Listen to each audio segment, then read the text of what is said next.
الدين يا رب العالمين وألحقنا بعبادك الصالحين. Last week we went on a small we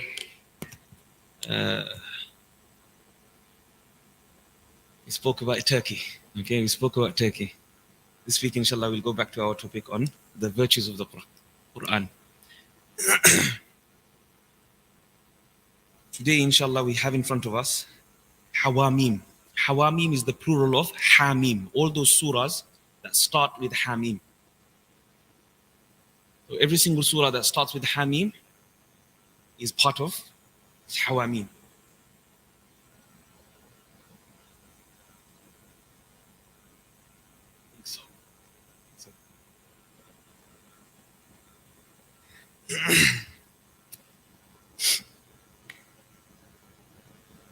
Yeah, the first hadith we find is on the authority of Aisha.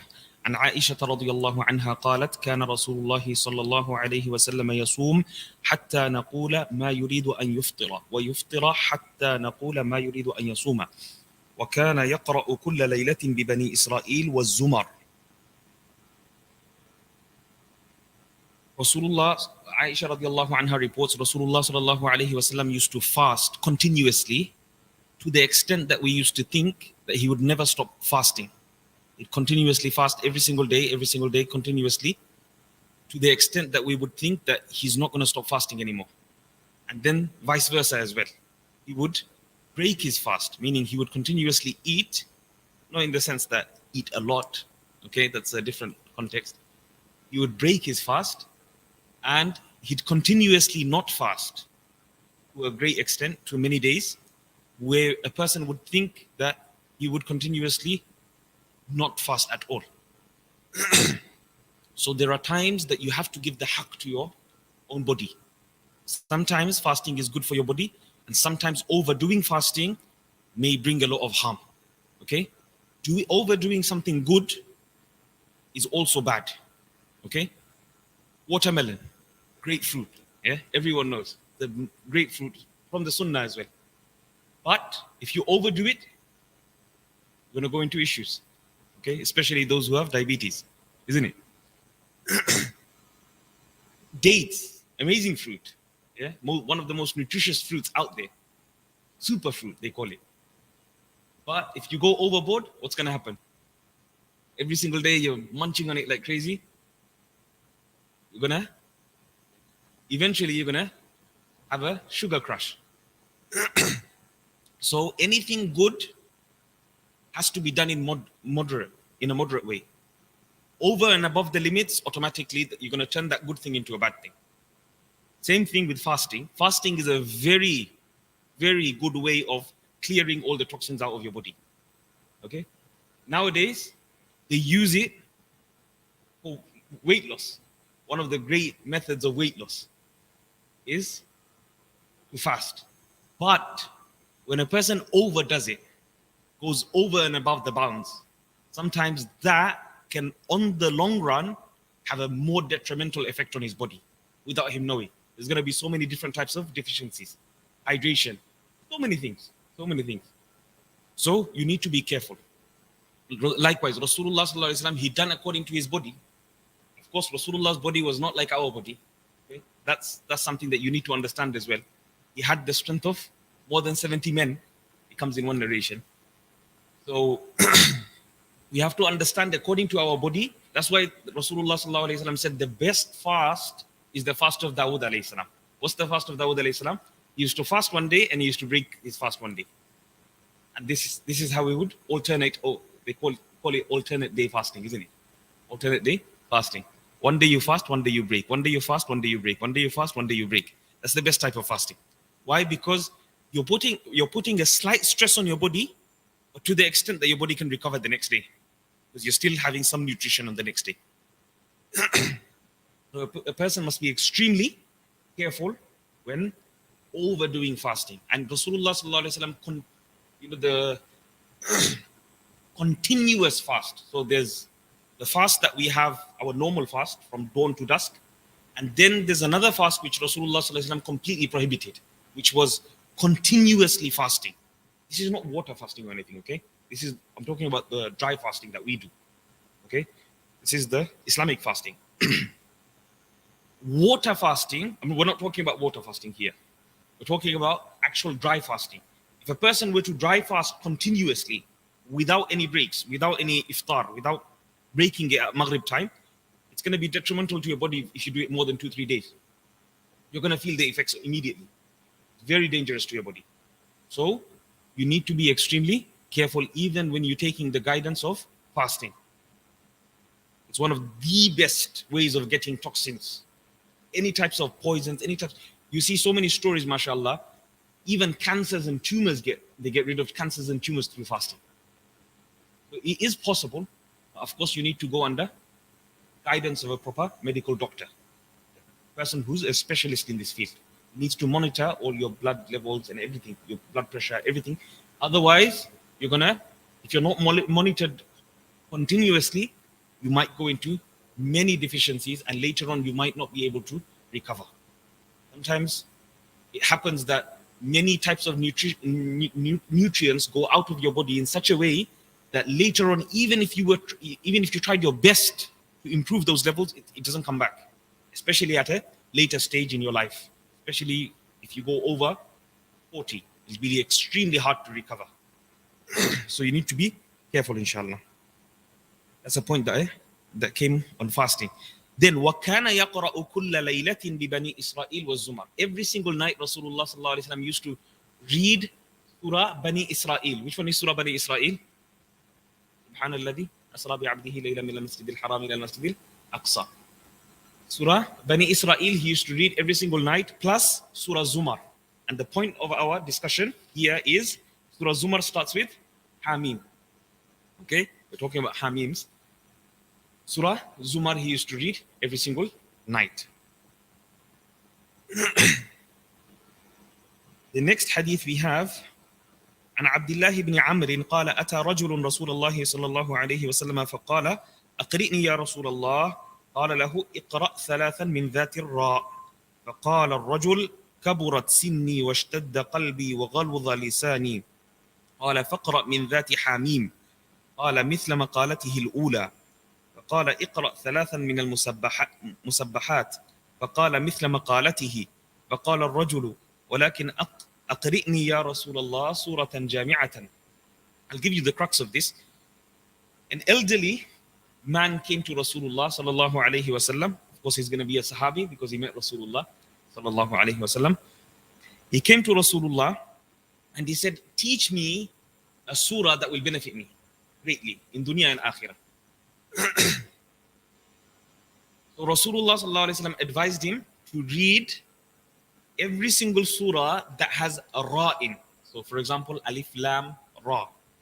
Okay, Alif Lam Ra. Or any single surah that starts off with a ra. Okay, in the beginning verse. He complained, he said, I'm an elderly man, I'm not able to memorize such long surahs. My tongue has become very heavy. My age has weakened me. Stuff like that. So he said, give me something which is easier for me. So Rasulullah sallallahu alaihi wasallam said, read the Hamims. Read all those surahs that start with Hamim. He repeated the same statement. He said, I'm an old man, I've become frail, I've become weak. I can't memorize long surahs. So he again repeated the same thing thrice, the third time. Then Rasulullah sallallahu alayhi wasallam said, he taught him, إِذَا زُلْزِلَتِ الْأَرْضُ زِلْزَالَهَا فَأَقْرَأَهُ إِذَا زُلْزِلَتِ الْأَرْضُ حَتَّى فَرَغَ مِنْهَا, until he completed the whole surah. إِذَا زُلْزِلَ, he taught him a small surah, maybe 5 lines max. Then what did this man do? قال الرجل والذي بعثك بالحق لا أزيد عليها أبدا. After learning this surah from Rasulullah's tongue, he left and he said, I won't increase upon this surah that Rasulullah taught me anymore. I will definitely practice upon this surah all my life until I die. The moment he turned his back and he started going away from the majlis, Rasulullah sallallahu alaihi wasallam said to his companions, Aflah ar-ruwayjil. this person has become successful. This person is a Jannati. Basically, a glad tiding of this person's Jannah. Meaning, if he stays true to his words, meaning true to this surah that I've taught him, then inshallah, Jannah will be wajib upon him. Allahu Akbar. Such a small surah, but making amal on even such a small thing can get you Jannah as well. ثم قال علي به فجاءه فقال له أمرت بيوم الأضحى جعله الله عيدا لهذه الأمة. Then he goes on to another part, which, okay, let me just give you the crux of it, inshallah. This is really important in our times, because nowadays, the Eid al-Adha came, basically. This person was brought back. He was brought back. Rasulullah sallallahu alaihi wasallam said, go and bring him back. And he said, Eid al-Adha has come. What can you give as a sacrifice? So the person said, my son, I don't have anything, but my son, he has sheep. I can give his sheep if you want. Rasulullah sallallahu alaihi wasallam said, لا, no. ولكن تأخذ من شعرك وتقلم أظفارك وتحلق عانتك, meaning cut your hair, trim your nails, and cut your pubic hair as well, and this will be enough for you. This will be sufficient for you. Meaning you don't need to take the wealth of your son, because it comes in another hadith, Anta wa maluka li abika. Anta wa maluka li abika. You and whatever you possess belongs to your father. Problematic, isn't it? All those sons that are earning 80, 90 grand, everything that you earn belongs to your father.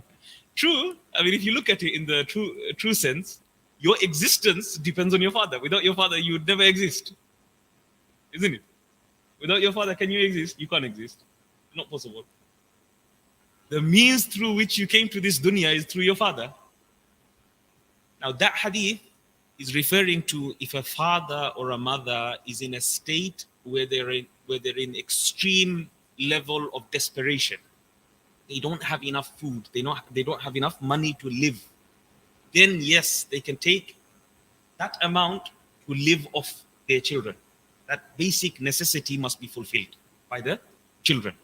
That's what that hadith is referring to. It doesn't mean you and everything that you possess belongs to your father. Okay? Just to clarify that point. Because that hadith does come in Sahih al-Bukhari many times. Many times. And if you look at that hadith on the face value, you will be misunderstood. Okay? You will be misunderstood, especially if you read a translation. That's why I do not recommend anyone to just pick up any book of hadith and to start reading hadith from cover to cover, because you're going to be more confused than ever in your life. Okay? Without an ustad, you'll be more confused than ever in your life. You'd hope. I have a brother from my personal experience. He done the same thing. He read the whole Abu Dawud from cover to cover. I was like, you read the whole Abu Dawud from cover to cover? Do you understand how many hadith? Nearly 5,000 hadith inside there. He's like, yeah, brother, I read it. I'm like, how much did you benefit from it? He's like, I came out more confused than I started. Why? Because that's not a book for a normal person, normal lay person. That's a book for scholars. That's a book for scholars. In Abu Dawud, mashallah, if anyone, inshallah, will go through the history of Abu Dawud and everything slowly, inshallah, in the future. Abu Dawud, Imam Ghazali said, one of the Hujjatul Islam, the proof of Islam, he said if a person masters Abu Dawud, he can become a mujtahid. He can become a mujtahid. Do you understand what mujtahid means? The highest rank of a jurist, of a faqih. Okay, like Imam Abu Hanifa, like Imam Malik, like Imam Shafi'i, like Imam Ahmad. Why? Because the book is arranged in such a way, it's like from beginning to end, it's all to do with fiqh. All to do with fiqh. All the hadith on fiqh, on all the chapters of fiqh, he tried to bring it, and he tried to bring all the evidences of the four imams as well. Because they are the most accepted out of the whole ummah. Although sometimes he might bring the evidences of other imams, but those imams, generally, their views are in line with these four imams. So, for example, Ibrahim al-Nakha'i, his views generally are going to be in line with Imam Abu Hanifa. Might be more senior than Abu Hanifa, but his views are similar to Imam Abu Hanifa. So he brings them as evidence as Imam Abu Hanifa's. Of course, now it's not going to be written. This is the evidence of Imam Abu Hanifa. This is the evidence of Imam Shafi. You as a student, you're supposed to build up to that stage. Same with Imam Bukhari. He won't tell you this is the opinion of this person and that person. With Imam Tirmidhi, mashallah, that's different. That's his speciality. A person can actually open his book and he actually says that this is after a couple of hadith, he'll tell you this is the opinion of Imam Abu Hanifa. This is the opinion of Sufyan al-Thawri. This is the opinion of Imam al-Shafi'i and Imam Ahmad and Imam Malik. Okay, that's the beauty of Imam Tirmidhi. He mentions whose opinions these are. And Imam Tirmidhi makes it very clear in the beginning of his book that the whole book, every single hadith in his whole book is practiced upon by one faqih or another. Because you will never ever find a whole book of hadith like Imam Bukhari's, because they came later. They came approximately 100 years later. Understand this. Imam Abu Hanifa, he passed away 150 after Hijrah. 150 after Hijrah. Imam Bukhari, he passed away 256 after Hijrah. 106 years after Imam Abu Hanifa. You understand the massive difference? And thereafter come the other ulama like Imam Muslim and then Imam Abu Dawood and Nasa'i and all of them. They come after. So there's a massive gap in between. So when they wrote the books, they wrote these 6 books, 6 mother books as we call them in hadith, the Kutubu Sitta, or sometimes loosely said Sahih Sitta or Sihah Sitta, the 6 authentic compilations. There's nothing wrong in saying that, because the vast majority is Sahih. The vast majority is Sahih. Some people have a big problem nowadays because they've got the pulpits nowadays. Unfortunately, the ignorance keeps on spreading. There's a reason why Imam Bukhari, he mentioned in the beginning that he's writing a compilation on Sahih. Doesn't mean he never claimed that he's going to gather all the Sahih hadith in one book. No, that wasn't his claim. He never claimed that. You can't come today and say, oh, all the hadiths of Sahih are only inside Sahih al-Bukhari. Anything out of Sahih al-Bukhari and Muslim are batil. It's ridiculous. This is absolutely ridiculous. This person has no level of scholarship at all. For you to even claim such a thing is ridiculous to any alim. Anyone that knows any bit of Islam and has studied any level of Islamic studies will say this is utter complete nonsense. He doesn't know what he's talking about. That wasn't Imam Bukhari's aim. Imam Bukhari's aim was only to compile those Sahih hadiths that go according to his conditions. He had certain stringent conditions, certain very strict conditions. If those conditions were met, he kept it inside his Sahih al-Bukhari. Sahih al-Bukhari he wrote over 16 years. Not 1 year, 2 year, 3 year, 4 years. 16 years. It's a long, very long period of time. So there's different khasiyat for each and every single book. There's different specialities of each and every single book. For example, Imam Muslim's book. All the African scholars, the Mauritanian scholars, the Moroccan scholars, the Tunisian scholars, they preferred that. They preferred Imam Muslim's book over Imam Bukhari's. Why? Because of the arrangement, the systematic arrangement of Imam Muslim. What he would do is he would gather so for you to come to any conclusion on any matter, what you need to do is gather all the hadiths possible on the topic before you start saying that I think this and I think that. Okay? This is why scholars understand the difficulty of what this means. Okay, you have to search out probably 100, 150 books out, okay, minimum, before you can gather the whole topic first. Okay, Imam Muslim, what he does is he does jam'u riwayat. He gathers all the narrations of one topic together in one place with all the different variances, all the different additions, subtractions, extras. This narrator, there's a narrator here extra. There's a portion in this narration of this person, he added extra. It gives you all the extras. So you'd find all of that in one place. After assessing all those narrations on one topic, then you can come to some conclusion.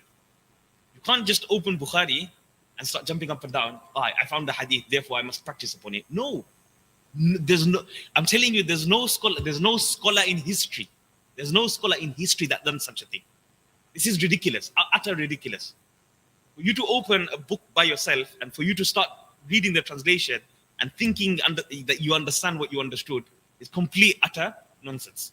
Please don't come with that. Don't take on that. It's like opening a book of medicine and trying to say, look, just because I understand English, I'll understand medicine as well.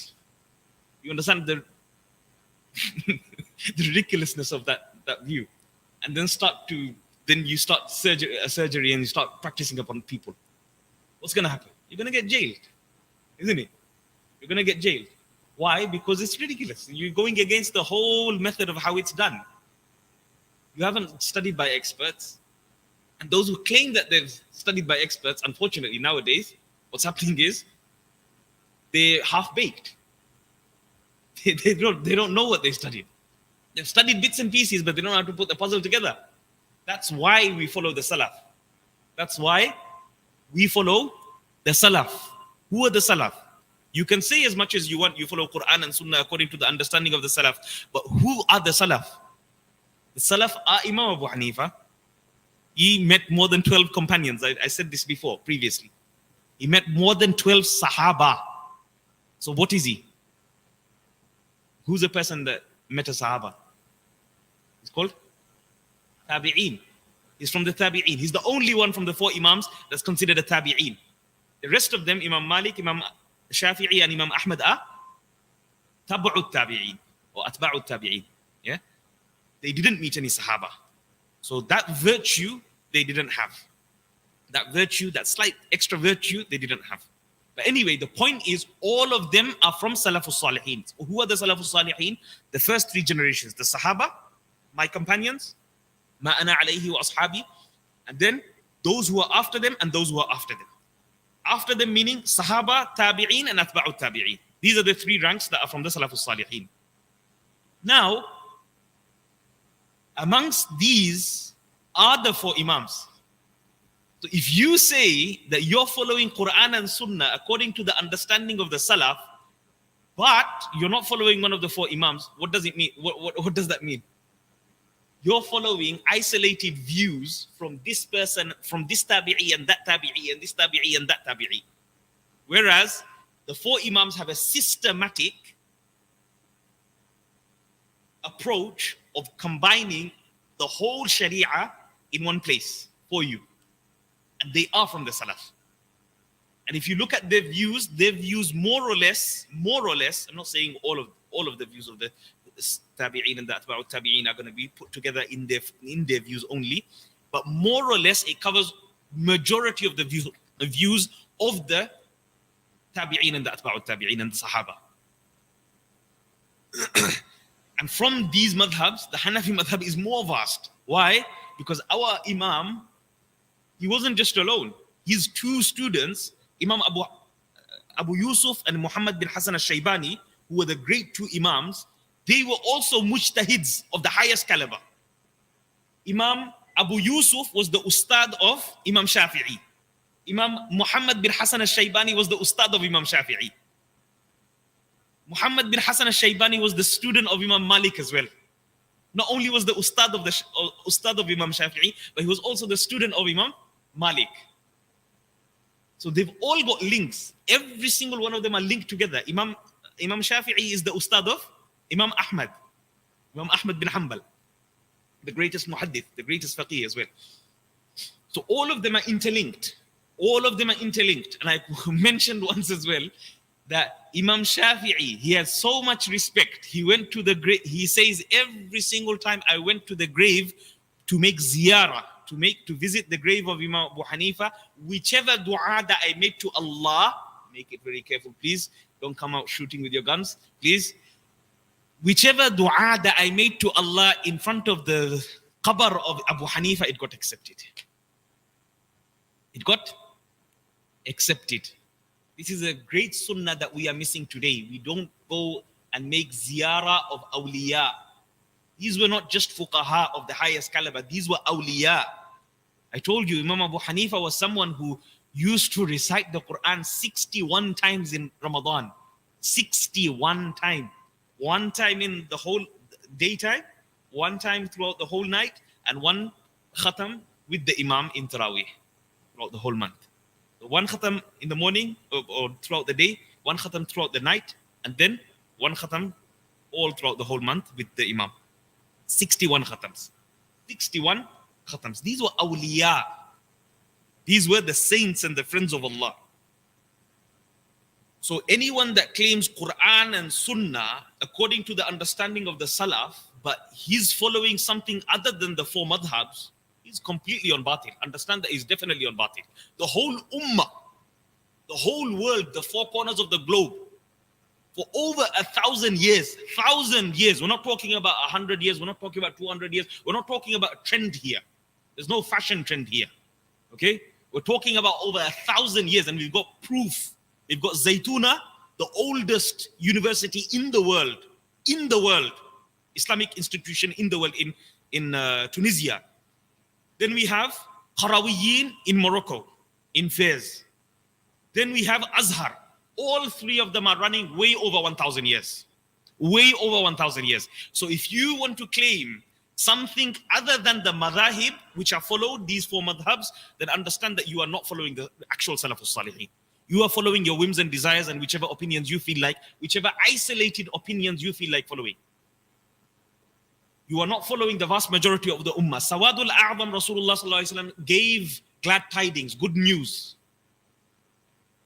He gave good news for those who are the vast majority, meaning the vast majority of the scholars. Nowadays, unfortunately, we've got people coming around posing themselves as scholars. Unfortunately, posing themselves as scholars, and they start demeaning and degrading the status of people like Imam Nawawi. The Imam Nawawi's aqidah wasn't correct. La ilaha illallah, la hawla wa la quwwata illa billahi al-aliyyil azim. Imam Nawawi's aqidah. If Imam Nawawi's aqidah wasn't correct, brother, how is your Shaykh's aqidah correct? You tell me. Where did you get your sanads from? In hadith and in Quran. Where? Ibn al-Jazari, the master of the 10 qira'at. The 10 qira'at that is recited, all the 10 different variations that are allowed to be recited in Quran. Ibn al-Jazari, if he was an Ash'ari himself, and if his aqidah is batil, brother, where is your aqidah from?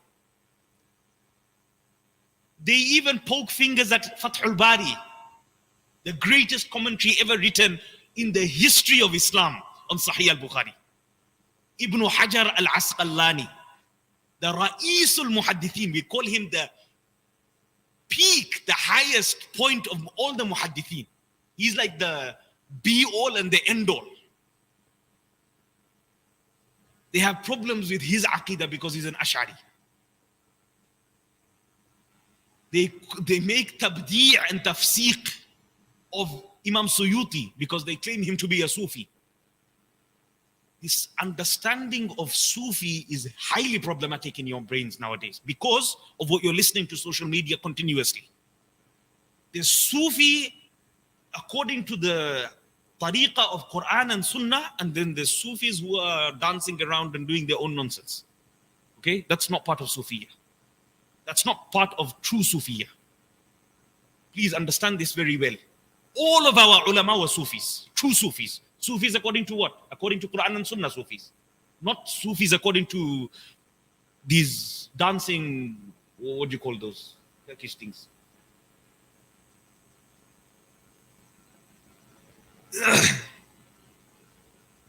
So, always understand that when you take deen, you're taking deen from over 1,000 years of legacy. This is a legacy. This is not just coming from one madrasa that opened, mashallah, 60 years ago called Medina University by the government of Muhammad bin Salman or his father. Let's say his father. Hey, 60 years is nothing. You've got nothing to prove. You've got nothing to prove. We've got universities running over 1,000 years, 1,200 years. That's where we prove our Islam.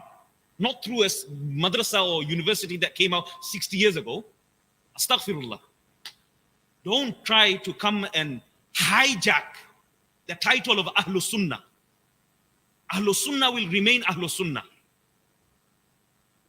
These Wahhabi, this Salafi sect, they come with such a type of brainwashing, and they just come with so much toxicity.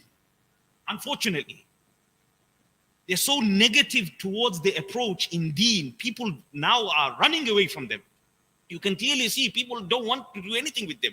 In fact, they're becoming a hindrance towards Islam. People don't want to come towards Islam because of the mentality.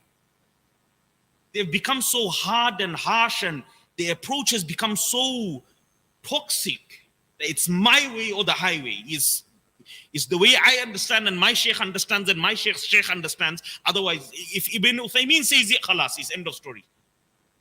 Brother, are you following Ibn Uthaymeen or are you following the Salaf al-Salihin? Ask yourself a logical question, rational question. Are you following Albani and are you following Bin Baz? Are these the people that you're going to come on the day of judgment and say, these were the people I was following, Ya Allah? Are they the Salaf al-Salihin? Is that the banner of Quran and Sunnah according to the understanding of the Salaf? Go into the fatwa books. Go into the fatwa books. All. Bin Baz said it, khalas. No Quran and Sunnah, no references, nothing. And sometimes when they do give Quran and Sunnah references, they twist it. Where are you supposed to go and die? As a layperson, it's even more confusing. For scholars ourselves, it's confusing enough. Well, it's not confusing, but I'm saying like it's a fitna. But for the layperson, it's even more confusing because they don't have any tools. They don't have the Arabic. They can't sift through anything because they didn't learn usul al-fiqh. They didn't learn usul al-hadith. They didn't learn usul al-fiqh. And they go to the people who are ignorant, absolutely ignorant of religion. They will not come to a scholar. Wallahi, they will not come to a scholar. They will never come to a scholar. Tell them to go to a scholar. If they come to debate, you tell them to go to a scholar. They will not be able to go to a scholar. Because they know a scholar is well-grounded. He studied throughout the years. He studied 8 years for a reason. He didn't just go and do a crash course, 2 weeks and 3 weeks and 4 weeks. He went through a whole system. He studied our legacy upon legacy upon legacy. In our Dars-e-Nizami course, in our Alimiya course, the proper 8 years course, Alhamdulillah, we go through books after books after books of only classical scholars. The least, the earliest book that we study is probably 500 years ago. All the books are 500 to at least 1,000, more than 1,000 years ago. So we don't study something new. Okay, we don't study something new, because the more we go away from Rasulullah, the more weird ideas come out. The further we go away from the understanding of true Quran and Sunnah. That's why we follow the earlier scholars, where we are more safe for our deen, for our understanding, for our akhlaq, for everything. It's much better for your faith for you to follow the earlier scholars than to follow these scholars of the 21st century, who unfortunately, they have hundreds of dollars and thousands of pounds being pumped, Saudi riyals again and again, just to distort deen, to break your deen apart. This is a ploy from shaitan. Wallahi, this is a ploy from shaitan. It's like the munafiqeen, they creep in within the Muslims. They try to destroy the Muslims from the inside. They know they can't destroy Islam from the outside. Enemies, they know they can't destroy Islam from the outside. So what do? They throw in all the poisons within the garb, Saudi garb of mashallah, I'm wearing the rida here now. I'm a great sheikh, I've become a sheikh, and a nice scarf here. Astaghfirullah. Be careful. Wallahi, be careful, brothers. This scarf is very devious. It's a deception. Just because a person wears a scarf, it means he's a sheikh. He's become a sheikh. Just because he's giving nasiha here and there, he's become a sheikh. Tell him to read 2 lines of Hidayah, Kitabul Hidayah. Come, bring him. Bring him. 2 lines of Hidayah, I guarantee you he'll make mistakes. Guaranteed mistakes. And him you call a sheikh? He can't read a book that's been written 1,000 years ago, and him you call a sheikh? Just because he gives some nasiha, he becomes a sheikh. Astaghfirullah. Tampering and playing with this deen, time has gone now. Time is up. Time is up. We don't need these people to come and to hijack the title of Ahlus Sunnah. We are Ahlus Sunnah and we are proud that we are Ahlus Sunnah. Ahlus Sunnah is accepted and was accepted, and until now, Alhamdulillah, we have never had any issues, whether it was through any governance, whether it was through any empire that existed throughout Islam, whether it was the Ottomans and all those that were before. Alhamdulillah. Why? Because the origin was saved. The origin of your deen was saved. What do we study? When it comes to Aqidah, which kitab do we study first? We study Kitab al-Tahawiyah, 5 pages. Aqidah al-Tahawiyah is only 5 pages. When was it written? 321 after Hijrah, Imam Tahawi passed away. 321, he was considered from the first 3 generations. First 300 years of Islam. That's the first book we study. What do they study in Medina University, or before they go to Medina University? What do they study? 10 things which break your Islam. Hey, we're trying to get people into Islam and trying to teach people what Islam is and what's your beliefs. They're trying to say 10 things which break your Islam. Muslims, they turn into mushriks. They call us mushriks. Why? Because we go and make dua next to the graves. Next to the graves, making dua, you're making dua to who? Any sane Muslim is going to make dua to the person inside who's dead, who's rotted. Huh? Any sane Muslim is going to do that? Not possible. غير عاقل. This is, I told you this about aql last week or the week before. This is غير, this is far beyond. For you to be suspicious about Muslims like this, in itself speaks a million of who you are. Rasulullah doesn't fear of shirk upon us. Why? Because he knows your Islam, you bringing faith in Islam in the beginning, La ilaha illallah, la ma'buda illallah. There's no other thing that I can worship at all. It's not possible. Any human knows, any Muslim knows, I cannot from its roots, never, no way can it be possible for me to worship anything other than Allah.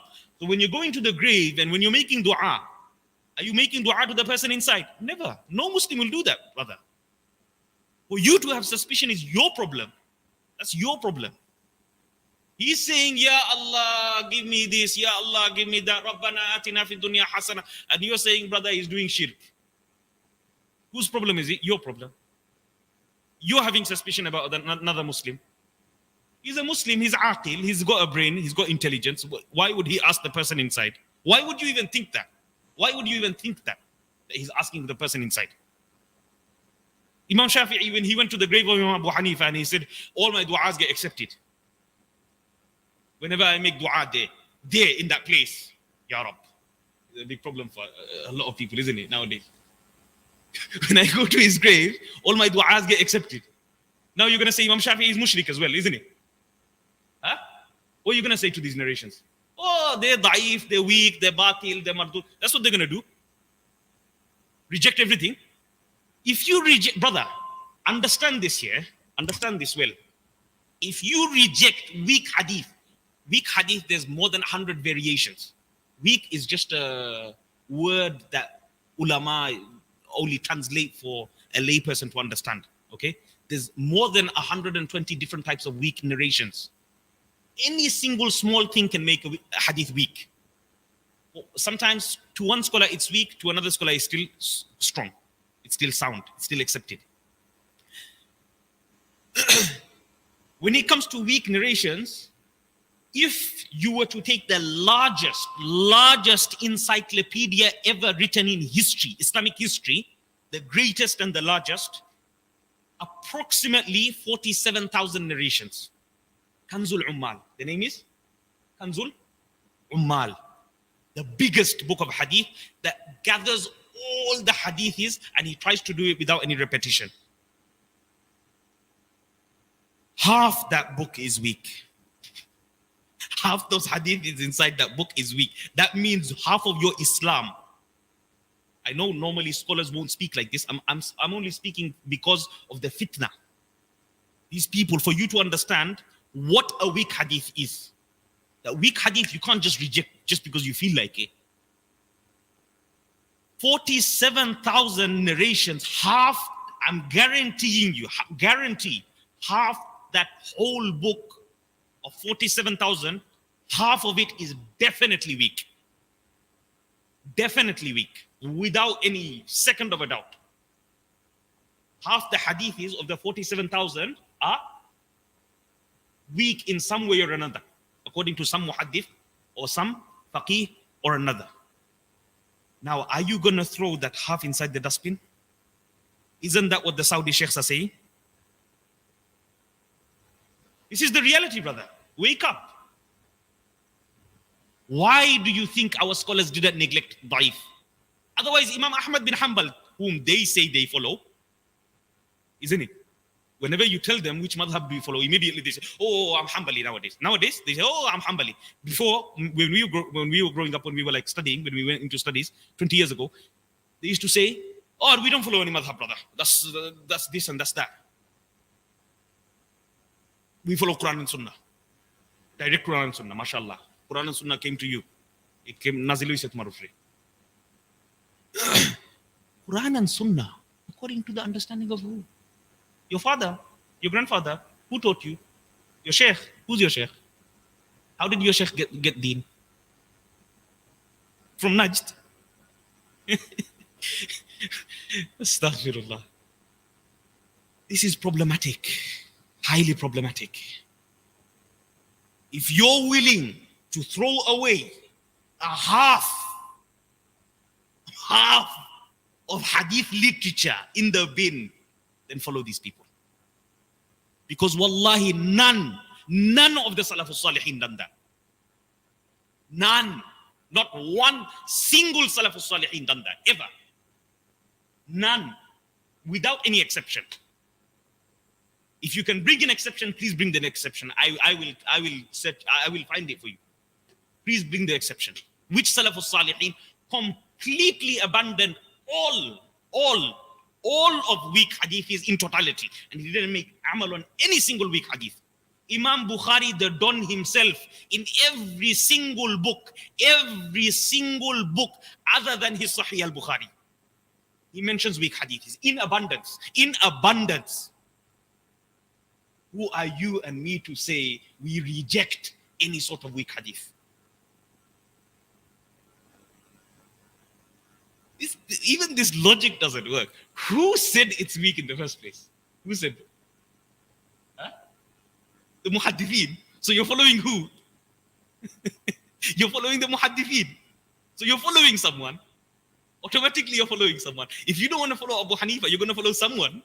You're going to follow Imam Hakim, or you're going to follow Imam Zahabi, or you're going to follow someone, Ibn Hajar, who the same person you don't agree with his aqidah. Okay? Qurtubi's aqidah is problematic. Tabari's aqidah is problematic.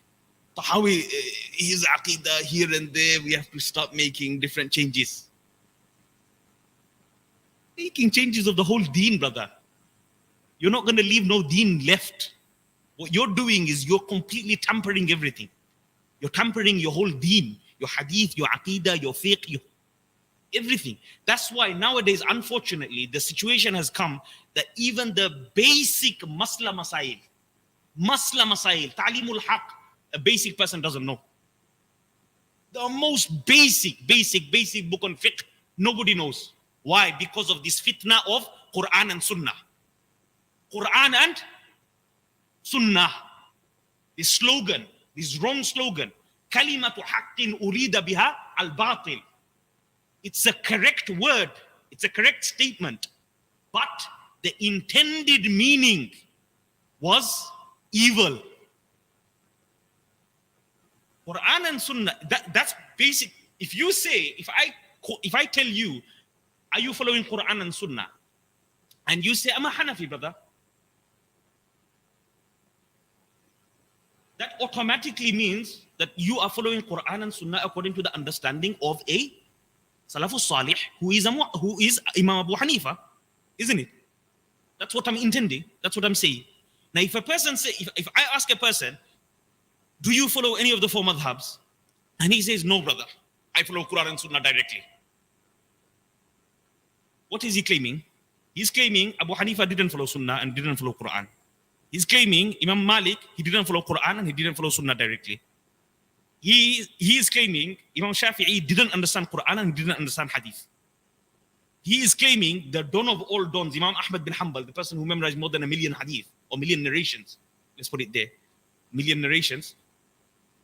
He doesn't understand or didn't know Quran and Hadith. You understand the gravity of this statement? You understand? Have I been able to make you understand the gravity of this danger that these people pose upon your Quran and Sunnah, claiming themselves to be Quran and Sunnah, that we are following directly Quran and Sunnah? You cannot. Nobody can follow Quran and Sunnah directly. No, impossible. Absolutely impossible. Without you getting guidance. Look, why did the Imams appear? Quran and Sunnah. How many verses of the Quran are there? How many verses of the Quran? Come on. Over 6,000, isn't it? Over 6,000 verses of the Quran. How many verses are to do with ahkam, fiqh, day-to-day rulings? Huh? Maximum. Ulama said, maximum. Even if you were to go to the utter max, it's 500 verses. Only 500 verses are to do with rulings, day-to-day rulings. Hadith, I told you the greatest encyclopedia of hadith is 47,000. 47,000. That's including weak, all the weak and the fabricated. There's approximately 5,000 hadiths which are fabricated hadith inside that encyclopedia. Okay? In Kanzul Ummal. Just so that you don't take me as reference and say Ustad said Kanzul Ummal is the most accepted book or something. No. It's not an accepted book. I'm saying it's the most vast book ever written on hadith literature. Like in hadith form, hadith text form, there was no other book that has gathered so much ahadith together from all the books that exist, from all the existent books, together in one book, in a systematic way. So from the 47,000, if you deduct 5,000, how many left? 42,000.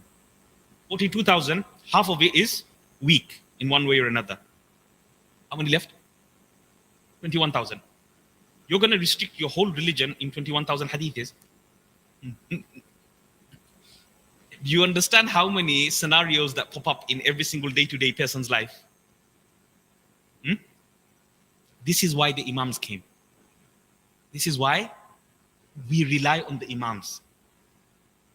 In a day-to-day situation, there's so many things that occur that you will never find solutions in Quran and Hadith. Why?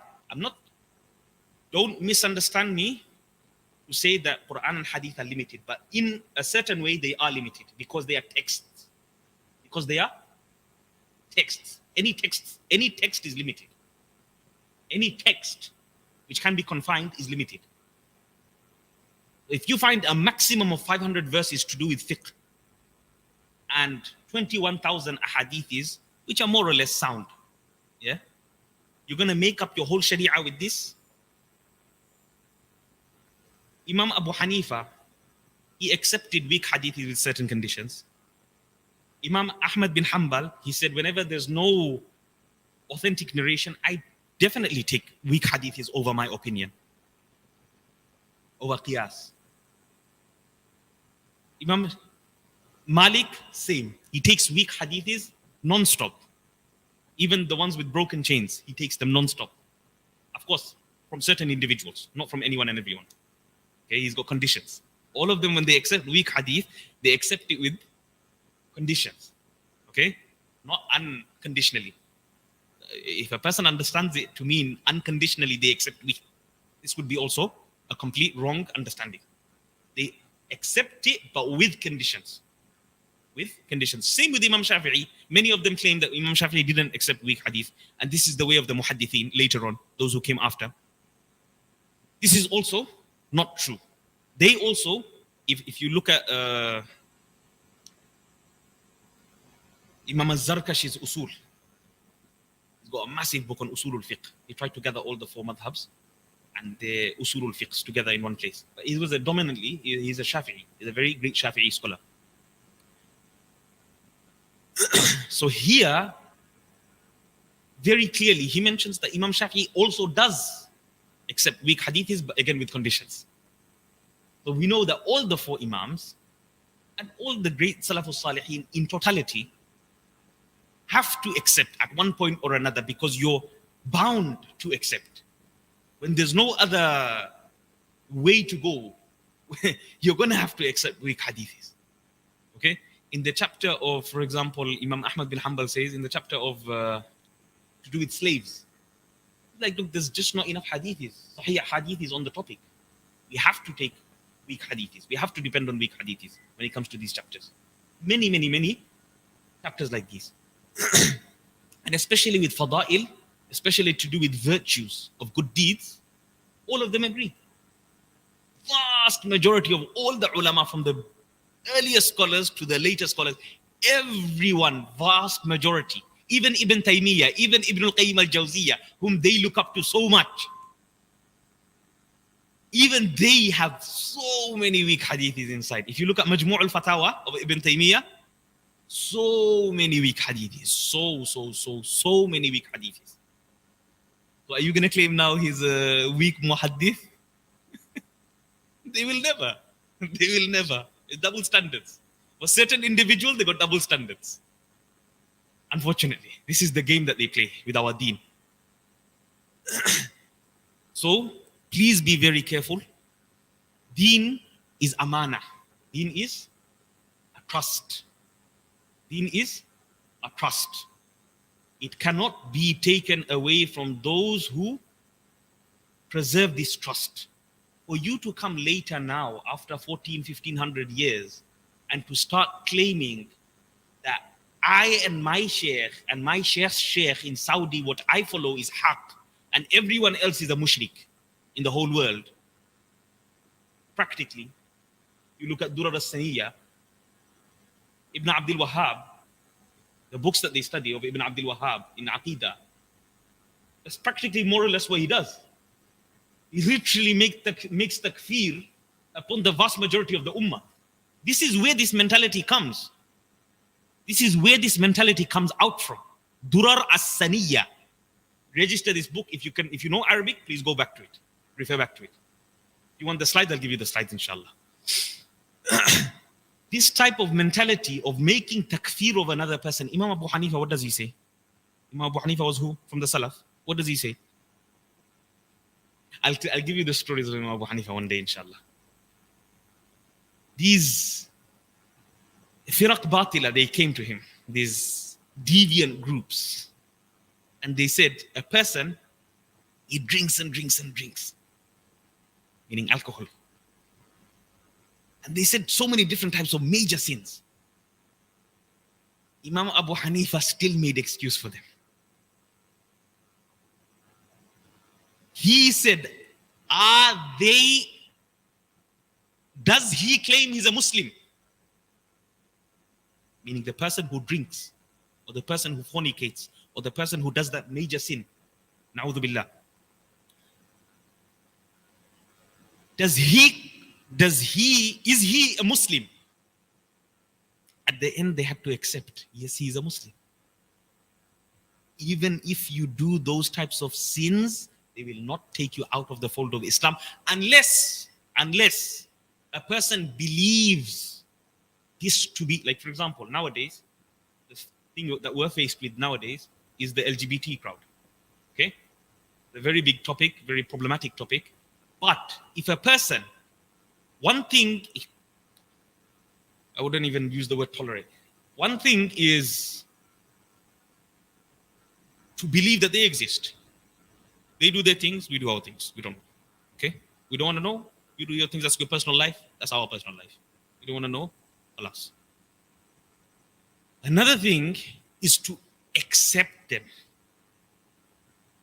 If you or your son or your daughter goes to a normal school and accepts them, meaning their ideology to be allowed within Islam in any way or form, if they get brainwashed in that, because that's the situation we're going in right now, unfortunately. You would think all your life that your children are growing up as Muslims, whereas they're not Muslims. If a person believes a major sin, any major sin, drinking alcohol, zina, anything, murder, anything, any major sin in Islam, if he believes that to be okay, or for example, missing a fard salah to be okay, there's nothing wrong with it. He doesn't believe it to be fard. He doesn't believe it to be a sin. He's become a kafir on the spot. This is the view of every single alim in dunya, from the first person to the last person. There's no differences of opinion here. If he believes a sin not to be a sin, and if he believes a fard not to be a fard, he becomes a kafir on the spot. He can claim to be a Muslim all his life, he's not a Muslim. You understand how dangerous that is?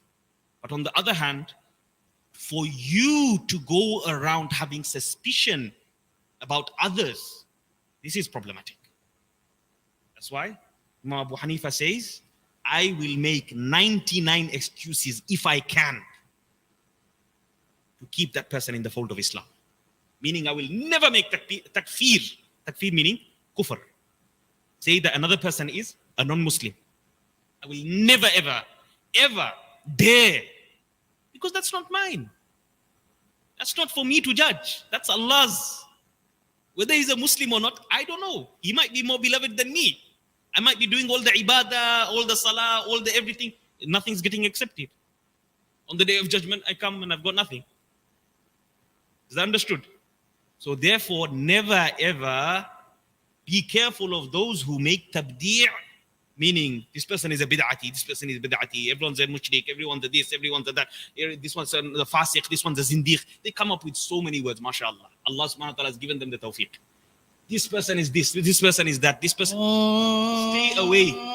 Stay away from these people, because they are